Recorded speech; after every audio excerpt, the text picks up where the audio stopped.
By the time it's over, I will have drawn more than 360 cartoons this year. Most of them were about COVID-19. When 2020 began, this coronavirus had yet to go viral. I was drawing editorial cartoons for Canadian newspapers about Australian fires, the Conservative leadership race, Western separation, Harry and Meghan moving to Canada, and the Ontario teachers' strike. It seemed like a regular January. But near the end of that first month, a virus from the other side of the world began to attract attention. At first, it seemed like yet another story designed to scare the hell out of people, one that would likely be replaced the following week by a celebrity or political scandal. As the calendar turned to February, I was still drawing cartoons about other issues, Brexit, the looming Oscars, and more on the Conservative Party leadership race. But these virus cartoons began to multiply. Suddenly I was drawing face masks, infected cruise ships, and COVID-19 was climbing the charts. By March, it was obvious this story wasn't going away. It had become a regular topic of conversation, some believing it a real threat, others thinking it was overblown. As fear began changing our buying habits, toilet paper was suddenly a hot commodity. Then came the lockdown, the closures, the layoffs, the cancellations, and the world would never be the same. Suddenly it was all COVID, all the time. We began to wear face masks when we weren't arguing about them. The closures began to take their toll. Some small businesses failed, while others scrambled to survive.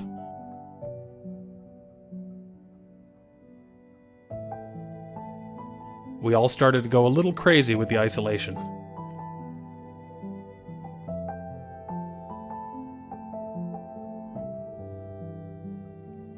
We missed all of the little things we had always taken for granted.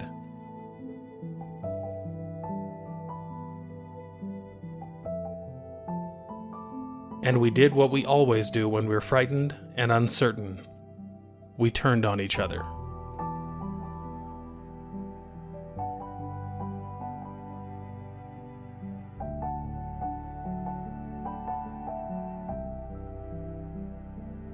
When spring turned to summer, cases began to drop and the curve was flattening.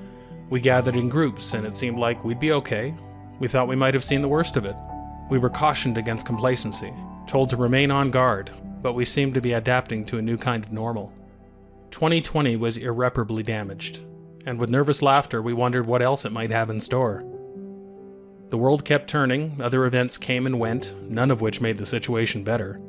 The US election, the fires in the West, Black Lives Matter, tearing down statues, politics, and more politics. Through it all, COVID-19 marched alongside, permeating every issue. And when the numbers began to climb again, we failed to realize how bad it was about to get.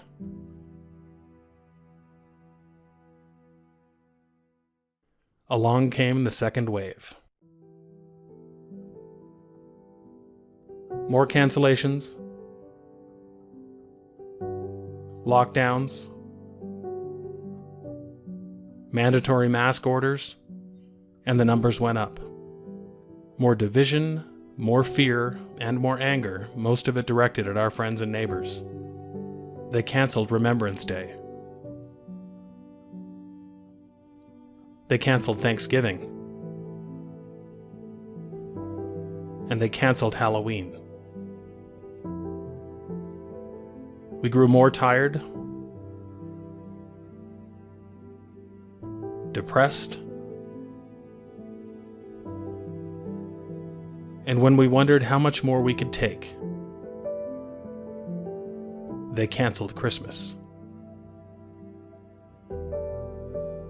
Then a dim light on the horizon began to grow brighter with the promise of vaccines. After a year of bad news and struggle, perhaps we finally have reason to be optimistic. 2020 will be a year for the history books, no doubt easy fodder for crystal clear hindsight for years to come. We've all been through the ringer, each with our own personal struggles. This virus took many lives and livelihoods. Some relationships will be forever damaged, casualties of differences in perspective. We will never be the same. Whatever the next year brings our way, it comes with the same choice we've always had, whether to knock somebody down or help them stand.